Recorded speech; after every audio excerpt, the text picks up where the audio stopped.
Okay, we're rolling.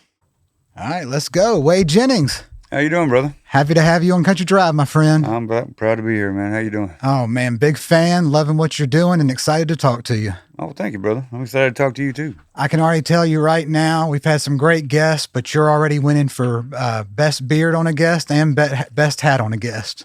Well, thank you, man. I work hard on both. Sharp dressed man. Got to be, man. Amen. That's what I've always believed, man. If you're going to do this for a living, you got to look the part. Yeah. You know.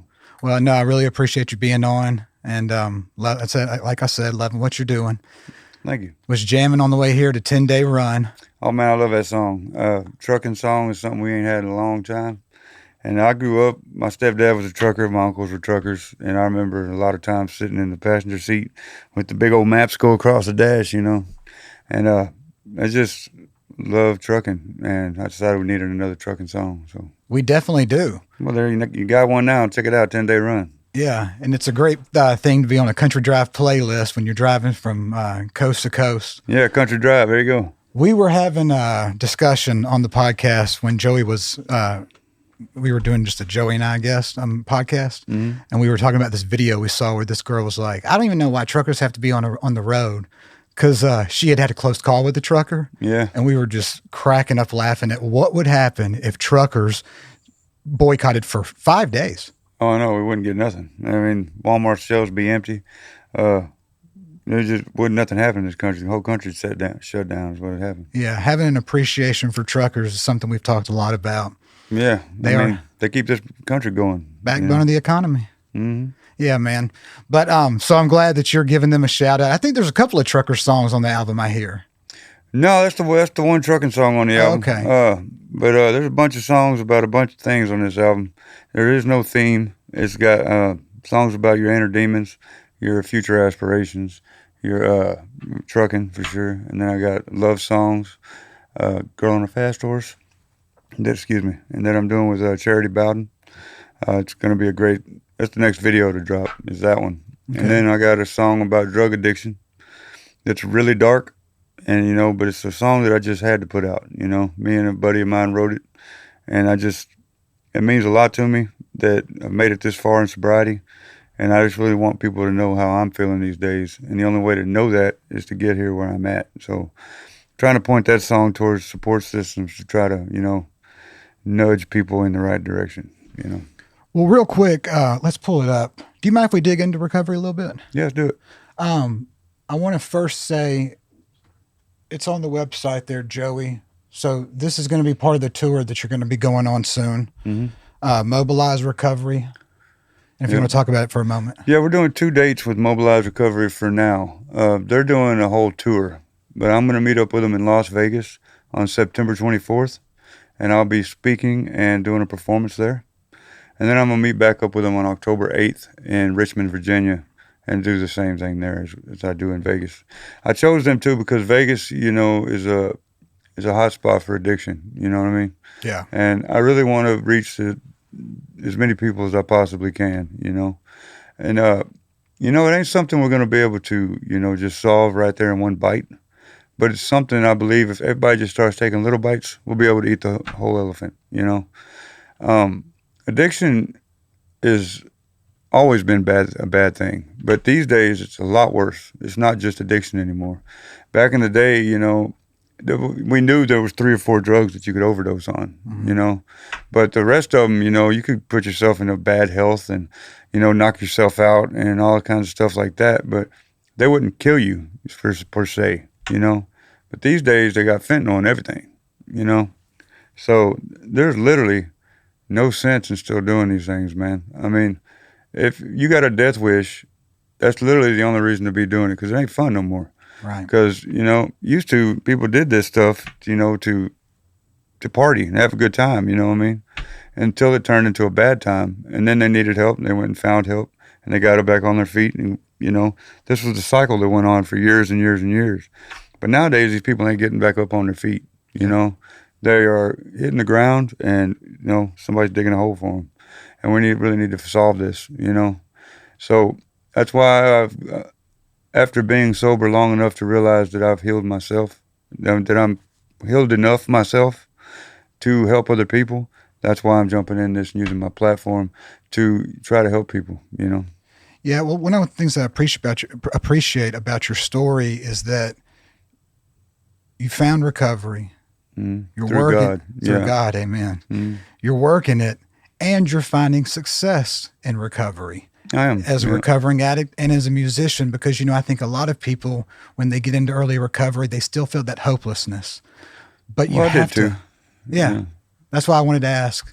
I did too. You gotta realize it's just like anything when you're healing. You know, you're fragile at first. You know what I mean? Because you could literally go either way. Because you're way far away from actual being recovered, and you're really close to your addiction. So, the further you get along, the more healed you get, and the more secure you get in yourself. But a lot of people think that I found success in my sobriety, when actually what I found was a way to align my priorities. You know what I mean? There's plumbers out there that make more money than I do. You know, the only difference between me and anybody else is that I gave up every vice I had. I don't do drugs. I don't drink. I don't smoke cigarettes. I don't gamble. I don't spend money on anything that isn't necessary for me and my family and my business and the people that I feel like helping in my life. I don't promote charity that I do usually. You know what I mean? I don't go out there and say, I help this person over here, this kind of stuff. What I do is I try to help people when I see they need help. And I try to be the best human I can be and put my priorities in the right order. I live right now for my God, my family, my country, and then my music, and the citizens of this country, and the world, honestly. But that's really the important part, is aligning your priorities. You can find success in anything. It's just how you define success, If you're spending all your money on unnecessary things and you're barely scraping by, can you really say you're barely scraping by? You know what I mean? That's sort of the way I feel about it. Because, I've had to budget a small amount of money most of my life, and I didn't do it well for many years because I was on drugs, my boss used to tell me back when I worked on that cotton farm, he's like, I could give you $750 and at the end of the week, you'll have $15. I'd give you $300 and at the end of the week, you'll have $15. And that's the truth. It ain't how much money you make, it's how much you don't spend. Right. And what you're spending it on. I mean, if you are right by God and you're doing the right thing and you put God first and you make your decisions based on your heart, you'll never fail. You'll never fail because God stands by us, and that's the truth. Yeah, I think people try to, differentiate addiction from other aspects of life, but with social media, with shopping, everything is consumption in our society. It is. It really is. It's strange. It really is. I tried to stay off social media for a lot of years, but now that I'm in the business I find myself on the phone too much, And it's truth. I mean, we have addictive personalities as humans, There are healthy addictions out there, just because you have addictive personality don't mean that you need to be addicted to drugs or alcohol or something like that. You could be addicted to like jumping out of airplanes or hiking or going to the gym. I know a lot of people that just live in the gym, going on walks with your kids, even if it's just waking up and having coffee with your wife in the morning. That's something you do that could also be a healthy addiction, Yeah. It just depends on how you it's all priorities, every bit of it. You're going to be addicted to something. Something's going to drive you in this life. You're going to wake up and you're going to fulfill your purpose that you have put in your heart, that God put in your heart. Whether you put it there, that your purpose is you're going to wake up and you're going to get wasted until you pass out, or you're going to get up and you're going to try to give somebody a hand up and go through your life and feel good about yourself. I enjoy most about my life now is that I can wake up in the morning and not reach for anything and not regret anything I did the night before. Amen. And that's where everybody, I think, needs to be in life, whether they want to be or not, honestly. For the addict that's out there suffering, what's your advice in overcoming the addiction? Strong support system. First you got to give it up to a higher power. You got to admit you have a problem. So many times people give themselves this idea that they got their, what do they call that? Functioning addict. I'm a functioning addict. I budgeted correctly. I take care of my family. I take care of this. So I'm able to do this now. Or I'm hurting nobody but myself. And the thing about it is that statement right there is ridiculous. I mean, I'm hurting nobody but myself. That would only happen if there was absolutely nobody on this planet that loved you. Mm-hmm. You know what I mean? Because when they're watching you kill yourself, you're hurting them, whether you see it or not. You may not be physically hurting them, but you are emotionally and mentally destroying that person who loves you. I know this because I watched me do it to people for a long time, you know? And the biggest advice I can give anybody is just give me 3 months, you know? 3 months. Lay it down, get off of it, clean out. And if after 3 months you don't feel a lot better, then, you know, do what you want to do. But if you could give somebody you love 3 months of your life to try to get yourself this far away from your addiction, it would be beneficial not only for their souls, but also for your well-being. And I think most of the time you're going to find that you feel better for free than you've ever felt for a ton of money you spent on whatever drug you was on. Yeah. Well said. I have to ask you, has cooking always been a passion, or is it a passion you found in recovery? Well, honestly, it's what happened last year.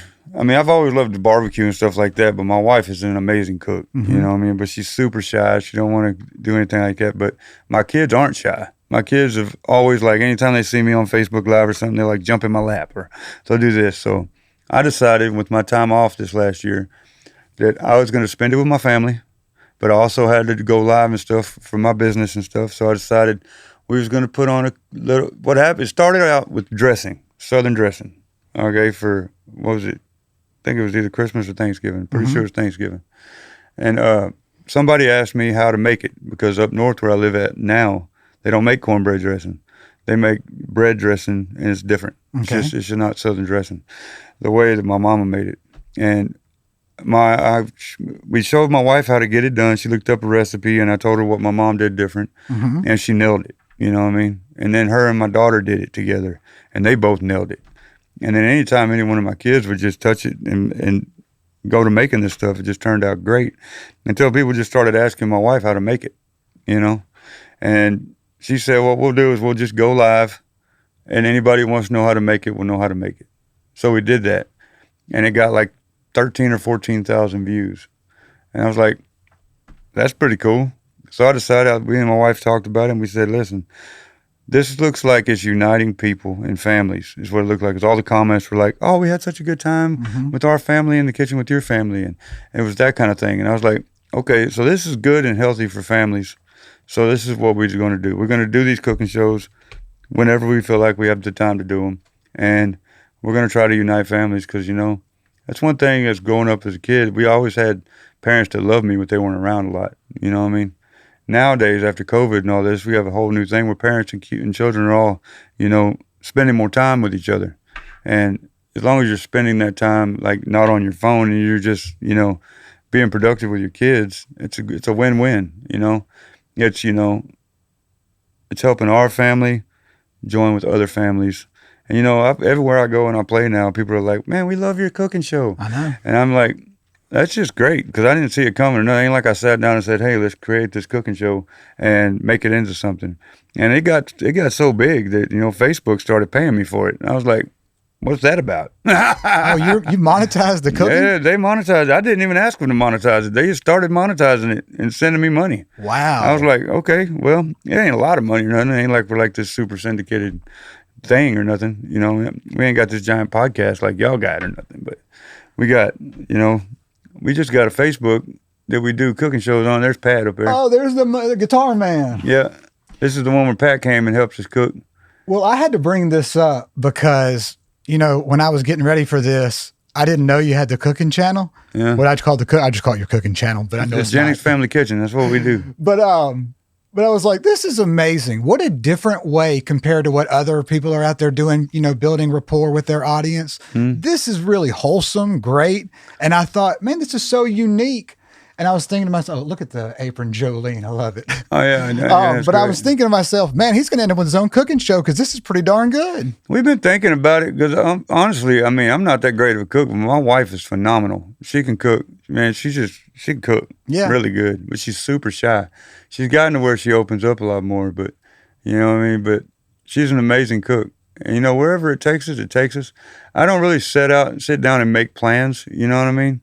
I let God guide me. Mm-hmm. You know what I mean? And whatever comes in our path, you know, that's what we go and we do, you know. Because when you stop living to try to make a dollar, everything starts making sense, you know?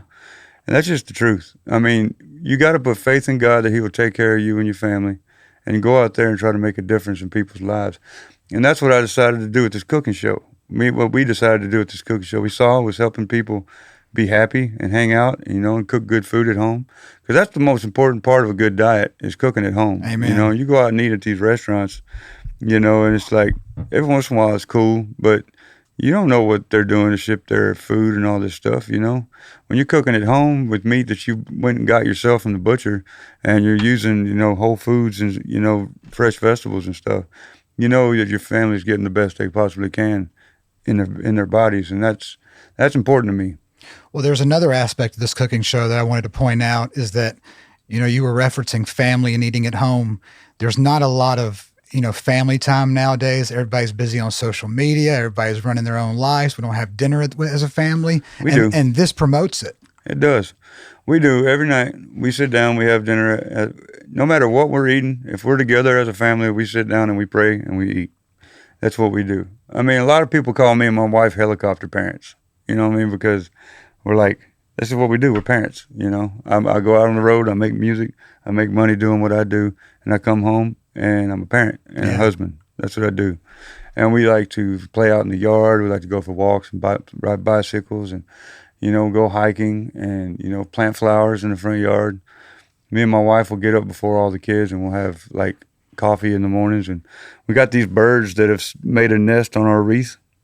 And it was the weirdest thing is that they built this because I had a bird feeder right there, but the bird feeder kept dropping in the flowers we just planted. So I picked up all the seed out of that and I moved the bird feeder. So now I have a nest that they kind of perch on every once in a while, but they don't live in it. You know what I mean? So it doesn't make a mess all over my porch. But they're there every morning on that wreath, just, you know. It's kind of a peaceful thing me and my wife like to do. We just sit and we drink coffee and watch these birds play with each other on the front porch. It's kind of crazy. Did y'all have the cicadas up in Pennsylvania? A few, not quite like they had here in Nashville. I mean, we were down here shooting a video for a song called Caught Up on this album, and we shot it out here at this like junkyard set thing they have that they use for videos. And man, I tell you what, we got attacked so bad by mosquitoes and cicadas and just all kinds of different things. My wife, her ankles just got chewed up. Video's going to be great, and I guess it was worth it, but man, we got ate up. Have you seen the video of the guy that was doing yard work in Nashville and he's covered in cicadas? I have not seen that. Oh, it's unbelievable. But yeah, so I was just wondering when you were talking about birds, if y'all had them up in Pennsylvania. Oh, we got birds. We got a few cicadas. I seen them like when my son was doing his ironworkers parade thing last year.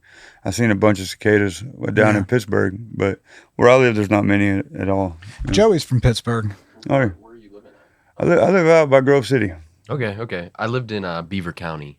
Beaver County. Yeah, it's like north of Allegheny County. Okay, Kinda cool. on the Ohio border. Oh, really? I mean, it's like right. I lived close to the Ohio border. Well, that's where my father-in-law lives. He lives in Pulaski, which is right there by Youngstown. Oh, yeah. I know exactly where that's at. Yeah. That's the area we live in right there. Oh, cool. Western Pennsylvania, where they say yens, and That's exactly where I'm from. Oh, there you go. I'm used to it. So you're a Yenser. I am. Yeah. Born and What's raised. it called, a Yinzer? Yinzer. Yeah. Jeep jet. Yeah, G-Jet. Yeah, there you go. Well, I want to ask you about your music, man. Yeah. What made you at 30 decide I'm going to give it a shot? Well, that's the way me and my mom bonded when I was young. You know what I mean? We would sit around listening to records and playing Farkle and Yahtzee and stuff like that. So I'd always sing openly with my mom, you know. A lot of people think I did this because of my grandfather, but my mother asked me to do something in music on her deathbed because she'd always heard me sing my whole life. And I didn't know how to do it. You know what I mean? I didn't call my family. I didn't say, how do I do it? I just had a friend at the time, and she started booking all these shows for me. And I started going around, and I already knew all these songs of my grandfather's and all the ones that I listened to from my mom's albums collection. And all I needed was a guitar player to play them, you know. So I started with a guitar player, and then I had a guitar player and a harmonica player. And then, you know, I went through a lot of bands in order to get to where I'm at today.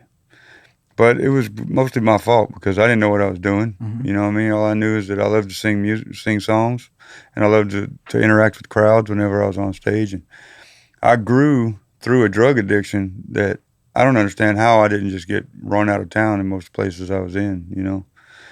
Which honestly, I did get run out of town a few places, but I was just, you know, I got a big old head on me at that point in time because I was on drugs and women was loving me, and had all these crowds coming out to see me, and I thought they was coming to see me because I was a good singer. It turns out they was just coming to see me because I was Waylon's grandson.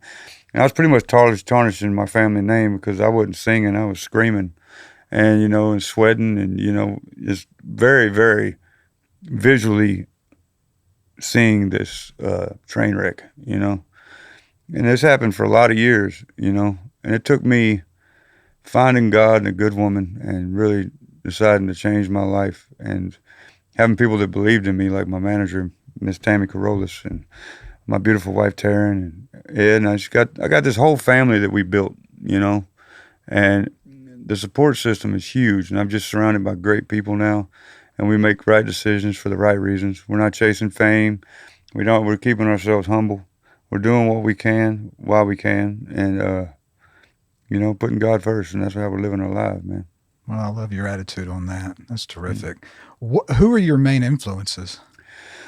Well, of course, my family. My family's been, a strong influence. I lost my mom and dad pretty young, and but I like it whenever my family expresses their pride in what I'm doing.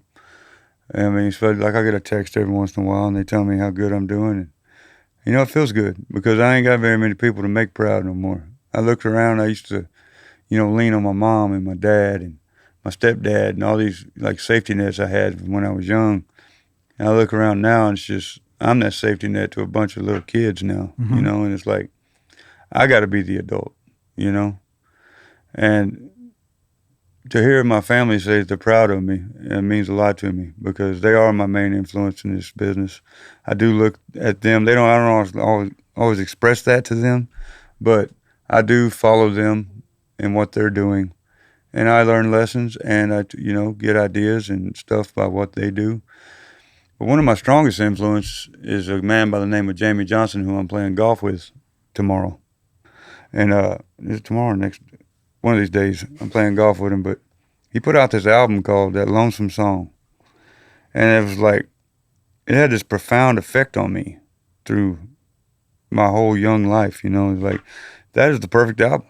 Every song meant something. They all flowed into each other. There wasn't no kind of structure to the album. It was just a bunch of good songs, And I was like, I want to do that one day, and that's what I set out to do on this album. Was I wanted to have a album that I believed in my heart. I got as close to what I felt about that album as I could, and I believe I feel like I achieved that. I'm not saying the world will see that. The world will probably listen to both the albums and be like, that's nothing like Jamie Johnson, blah, blah, blah, which I wasn't trying to be like Jamie Johnson. Mm-hmm. I was trying to achieve what he achieved with that album, what I believed he achieved. Right. So I'm really kind of setting my own personal goals and trying to reach them for myself, I'm not trying to outdo Jamie Johnson or anything like that. I'm just, what he did with that album for me, I would like this album to do for somebody else. And I think it's got a good chance of doing that. It's a good album. It's got 12 songs on it. I co-wrote most of them. And they're all just songs about me, man, about where I've been in my life and how I feel about things. And I'm just grateful to have been able to write them with a bunch of cool writers and a bunch of really cool people who I consider family. Yeah. And I hope everybody checks it out. It's called Jekyll and Hyde. What is it's coming out August 23rd? August 23rd. We're going to put it up at the end also to make sure people know all the links to get it, and we'll put it in the description. But what is your writing process like? Well, that's actually changed over the years quite a bit. Yeah. Because used to, when I was on drugs, man, I could write a song like that.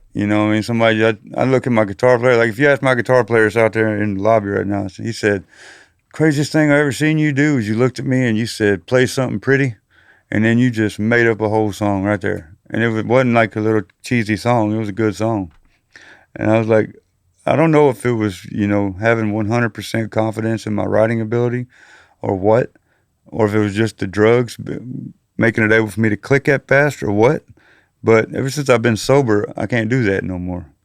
I can sit down and write a good song, but it takes a little longer. I think it's because I take a little more pride in what I'm doing nowadays. I want it to be perfect. I don't want to just make something up and throw it out there, you know.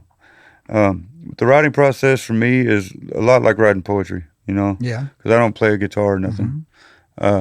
What I do is I sit down and we write a poem and we put it to music, you know, and then we structure it around the music at that point. Wow. You know. That's somewhat like Bernie and Elton John do it, where they put the lyrics, they do the lyrics, and then they put the music to it. That's the way I've always done it, you know what I mean? When I'm sitting and writing, because I don't have no music. I have a melody in my head that I'm going to, and I write the song, and I can hum it to a guitar player, and they can say, well, we can make it work like this, and then I'll change a few words here and there and make it work. That's why, you know, if I write a song with any kind of guitar player or anything like that, the music is half the song, so they get half the writer. You know what I mean? Right. Because I wouldn't be able to make it would just be a poem if it wasn't for the music. You know. So yeah, it's really a cool process. I've written songs in a lot of different processes. Like when I write with Wes Ship, he plays the music and we write to it. You know what I mean? But when I'm writing by myself, I just write in poetry form, and then we try to structure it around music after we figure out what music will go with it the best. But to say that I have a foolproof method to writing a song would be insane, because I don't. It's just we somehow or another create music in whatever situation we're in. Is the only way I can put it, really. Really, when it comes to writing songs, buddy, it's the muse, which I equate to just total mystery. It is. It's almost as though you're holding a pen and God's writing the lyrics. It is, but most of the time it's just a message you're trying to deliver that people can't hear in another form. You know what I mean? Like, the best way I've been able to describe this is like, if you got something that's heartbreaking, or you like, say you know about drug addiction, if you see somebody who's on drugs and you're trying to tell them what they're doing is wrong, okay? Like halfway into your spiel, their ears shut off. Right. You know?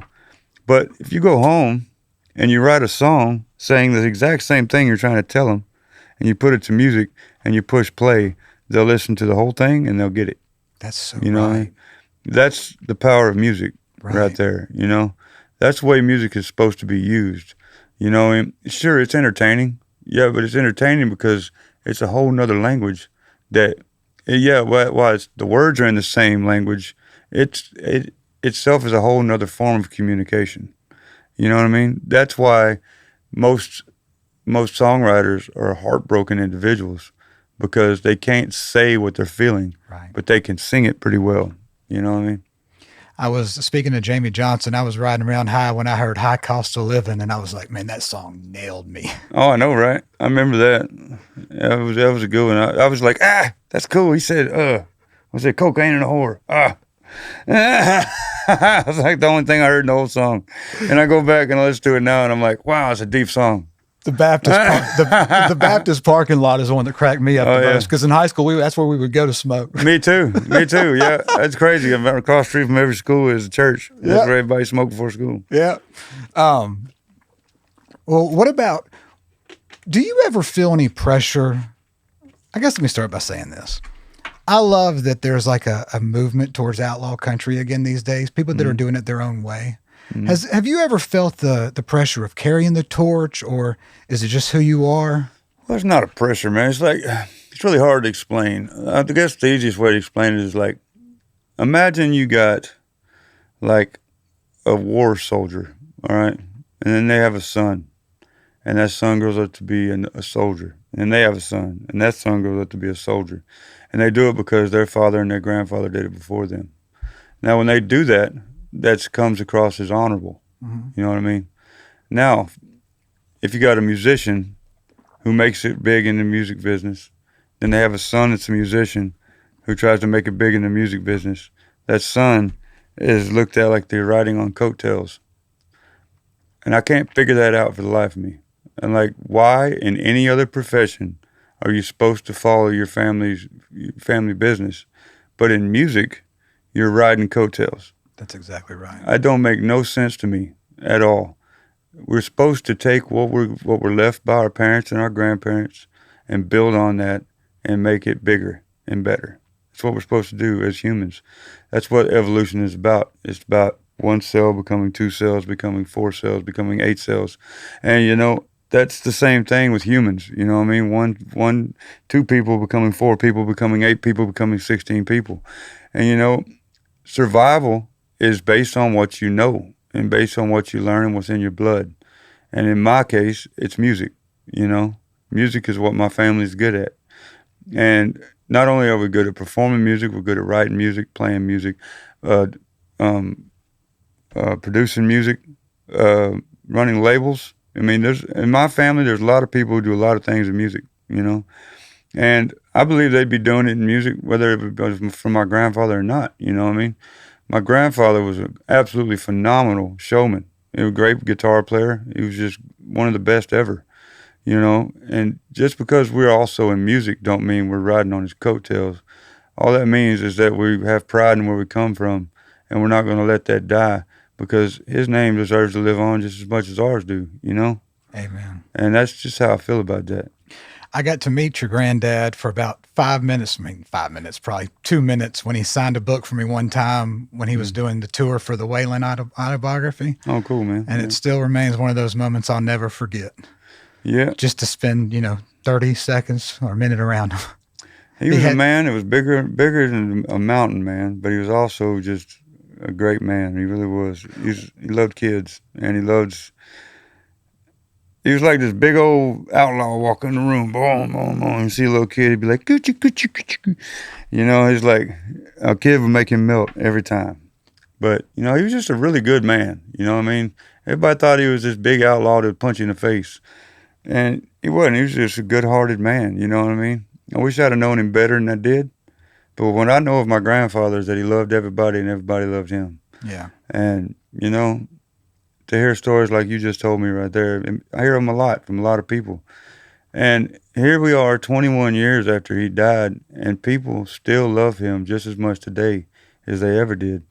And I think that is something to be commended. I hope people feel that way about me, even a fraction of that, after I'm dead and gone. You know what I mean? Yeah, man. Wayland was number 3 on my Spotify playlist for the top 5 at the end of the year last year. So he's still in heavy rotation.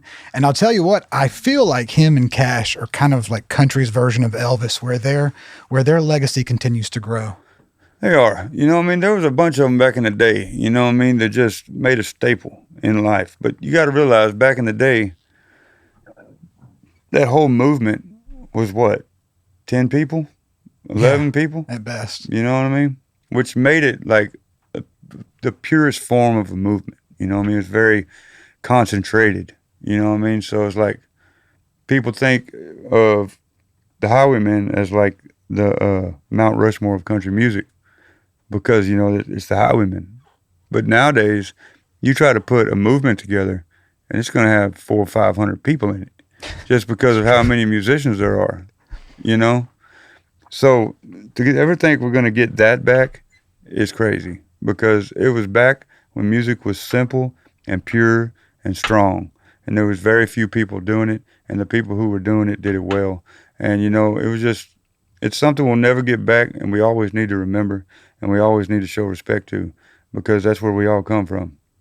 Who are your top artists out there that you really enjoy that you think kind of are carrying that torch for what was the outlaw era and the kind of music they were making? Well, it's kind of hard to say, carrying the torch in the outlaw. I mean, there's a bunch of really cool outlaw performers out. Creed Fisher's a really cool guy. Mm-hmm. I mean, he's doing really good at it. Chris Jansen is an amazing performer, but it's really what you really want to call outlaw. It's somebody who's like my grandfather who bucked the system. Or, because everybody thinks outlaw, they think they're out there robbing banks or something. And this just ain't something that happens. You know what I mean? This is somebody who's standing up for what they believe in. So if you're talking about people who's standing up for what they believe in, there's quite a few people out there right now that are doing that. Like Chris Jansen's one of them. Jamie Johnson's one of them. My family's one of them. Like Struggle and Jelly Roll are doing pretty good, doing what they do. It's just all it is about taking a stand, putting your foot down, and sticking to your guns. You know what I mean? So, literally anybody that does that, that's my answer to that question. Yeah, Yeah. That's what the thing that I've always appreciated about the Outlaw era is that they really are the first people that, coming off the Nashville sound era, gave people a blueprint to say, here's how you can get in this business. By and yourself. you can say you're going to do it your way. Exactly. Because and what's so beautiful about that movement is they did it their way. And when they did the marketing gimmick, the first Outlaws album, the first one to go platinum. That's true. And that is where the industry had to say, maybe we should let them do it their way because we can benefit from it. Mm-hmm. So they really, blazed that trail. They did, and I'm proud of that. You know what I mean? But, that's something that will always live with me, Yeah. I'm proud to know who my grandfather is, Yeah. was, and will always be, Yeah. And, talking about the challenges that you come up with when what does and does not get your foot in the door, I always love how Hank Jr. did it, found great success, even though he was carrying on a name, but it was when he found his own way, Roseanne Exactly. Cash. So it's so unfair when people judge, but this is the society we live in nowadays. People want to say, oh, you're just riding coattails. Well, if you go listen to your music, you have your own style. Exactly. I mean, how can I say this the best without making anybody mad on this? There's only one way to do it, really, for any human being that's not a lie. You know what I mean? And I'm not a liar. I go out there and I sing with my own voice. You know what I mean? I sing my own songs with my own band. Sounds a lot like my grandfather a lot of times. You know what I mean? But I think subliminally people just know that I'm his grandson, and they tell themselves that I sound a lot like him a lot of times. You know what I mean? Because he's my grandfather. It's kind of hard to get away from that. You know what I mean? It really is.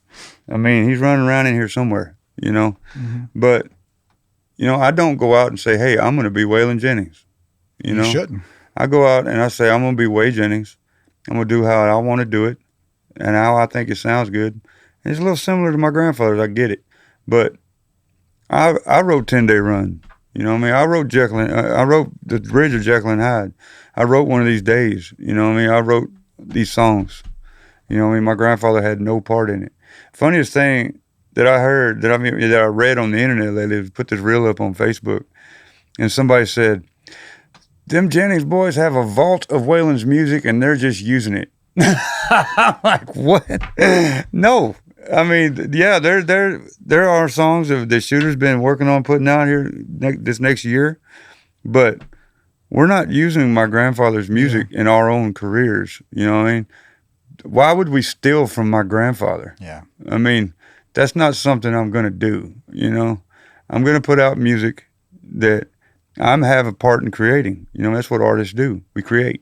Well, if anyone's bothered to listen to you on interviews or this podcast so far, one of the most important tenets of your life is being true to yourself. So I don't see you stealing shit. Exactly, man. You got to do right by God first. You know what I mean? What about Southern rock? I see so much Southern rock influence in your music. Oh, I love Southern rock, man. Leonard Skinner, that was my whole goal in the beginning, was to, kind of take Waylon Jennings and Leonard Skinner and cram them together and make a hybrid. Let's go. I mean? Like Waylon Skinner kind of thing, you know what I mean? And, over time, I've kind of, molded whatever I am out of every influence I've ever had. And that's what we all do, you know what I mean? And that's what any artist does, you know what I mean? The ones that did it first are seen as the most pure because they did it first. There's only so many sounds you can make, you know what I mean? Yeah. There's just only so many. You know what I mean? That's why everything's gone sort of digital these days, is because, there's 6 strings on a guitar? How many combinations you think is in there? How many octaves? Not much. 12 octaves. And how long has music been around? Forever. So at what point is everybody just somewhat stealing from somebody, whether they know it or not,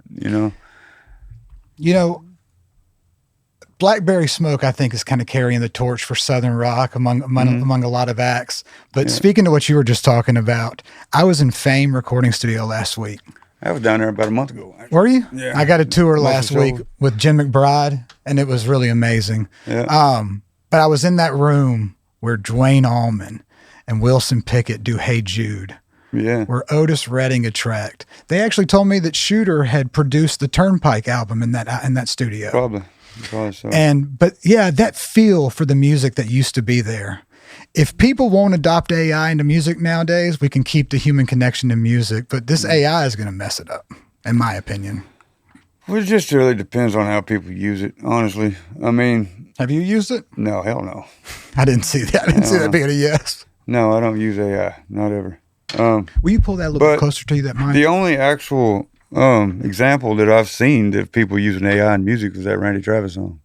You know what I mean? And he has a really good reason, you know what I mean? Because obviously, you know, he's in the condition he's in, you know what I mean? But he's still Randy Travis, you know? So I'm not sure the process they used on that. Thing about it is when something new happens, nobody knows exactly the process that was taken to make that happen. I don't know what the process was. It scares me a lot. It does scare me a whole lot.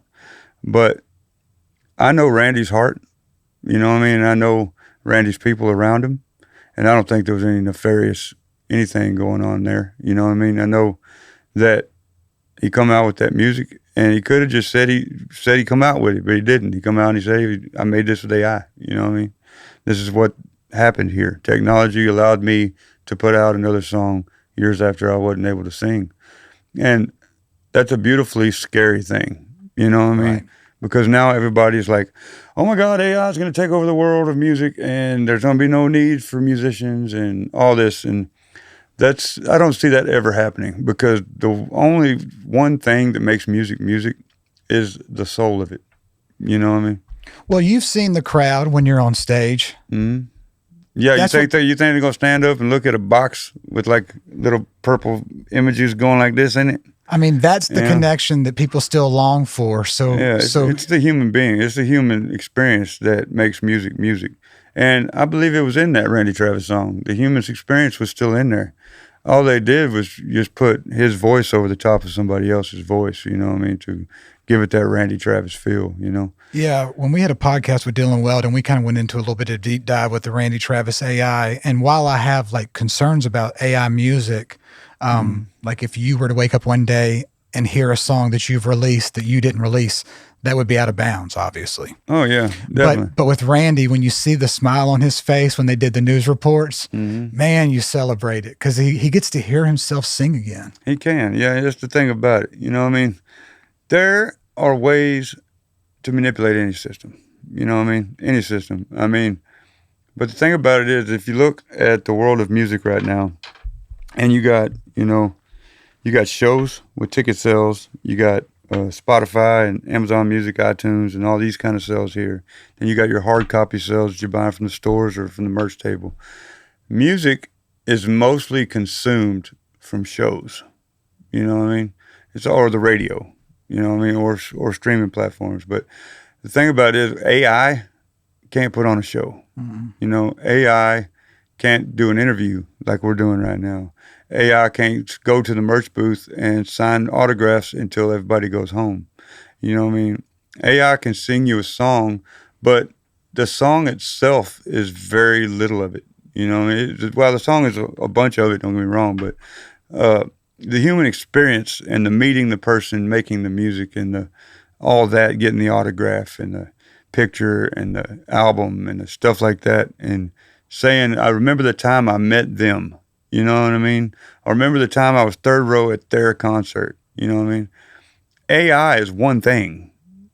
It's one thing. Like, you could come up with 1 billion songs, and what would be special about that? Nothing. I was third row, and I seen the same thing everybody sees anytime they go anywhere else ever. That takes everything out of it. You know what I mean? Yeah. And that's why I don't worry about AI taking over the music business. Is because why it's probably going to be implemented into music, you can't lose the human connection in music, or you'll lose the humans.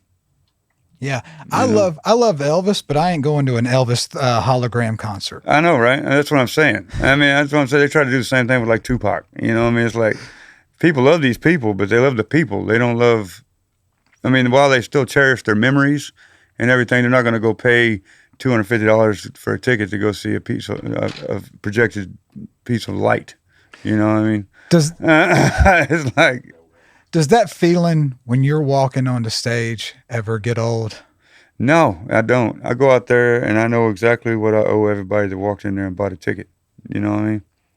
I walk out on that stage every night in debt. You know, everybody that left their house, put gas in their vehicle, drove to my show, bought a ticket, bought something to drink, bought something to eat, and hung out, bought a T-shirt, bought a CD. You know what I mean? I owe them something that makes that worth it to them. You know what I mean? And that's what makes my life really fun. When you see thousands of people singing your words back to you, that's worth all the touring and all the grind, huh? Oh, every bit of it. Yeah, every bit of it. It's awesome. Yeah, man. What else? What else we got, Joey?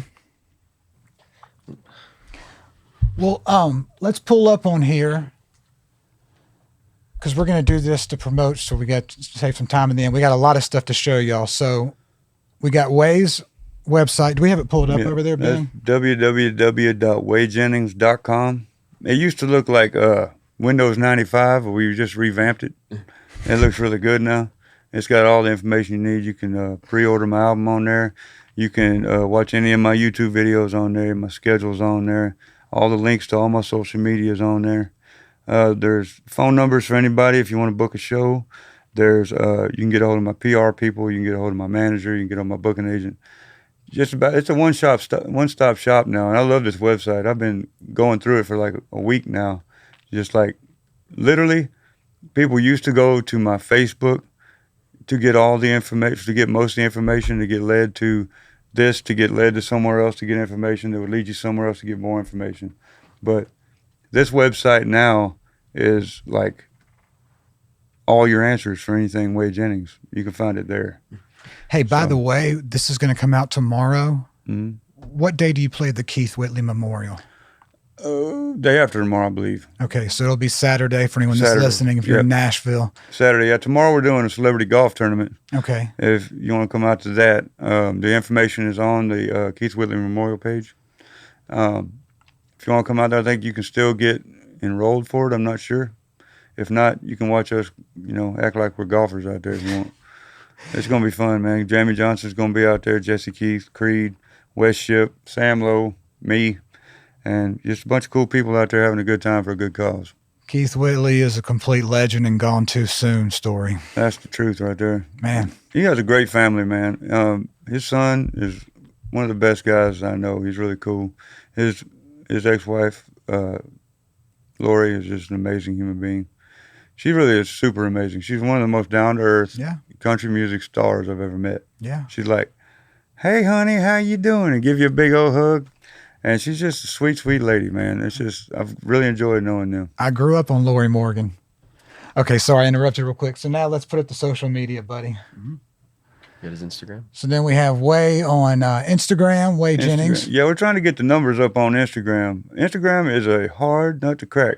It really is. All my numbers are growing everywhere. They're growing on Instagram, don't get me wrong, but if you look at all my other social medias, it's kind of, you got to really earn it on Instagram, man. I tell you what, you got to earn it. Trust me, I just learned Reel, so I'm learning how to grow it, and it's a grind. It's been fun though. I've been like my and my YouTube same way. It's hard to grow it too, but we've been putting a lot of content on YouTube, so y'all be sure to get over and subscribe to that, because that's where we're putting all our videos out. You can stream my music anywhere, but we're putting out a bunch of videos this year. We put out 3 so far. I believe there's 8 before it's over with, and we got 3. No, there's 9. There's going to be 9 videos altogether, and 3 visualizers. Okay. All right, man. And how are we doing with time? 10 minutes. Okay, great. So I have time for my last question that I ask every guest we have, and you're going to be a great person for this one. Advice to people on the drive it takes to make it, find your place in this world, and enjoy sustained success. Well, you just got to be real with yourself, honestly. I mean, you know what you're good at in life. You know where you excel and where you could use help. And best thing I could say is, find something you enjoy doing that you don't mind not enjoying too much all the time. You know what I mean? And do that a lot. be the best man you possibly can be. Put your God and your family first, and just ask God for guidance, and He'll give you that. And one of these days you'll wake up and you'll be the guy everybody else is looking to for advice, and just do good by them because they deserve it, just like you did. Well said, man. I appreciate that. Whey, it's been an honor to meet you, man. Really appreciate you making this time because I was so excited to talk to you, and you live up to the legend you are, my friend. Oh, thank you, brother. I had a great time with you. Appreciate you, Whey. Yep, you bet. All right, bye, y'all.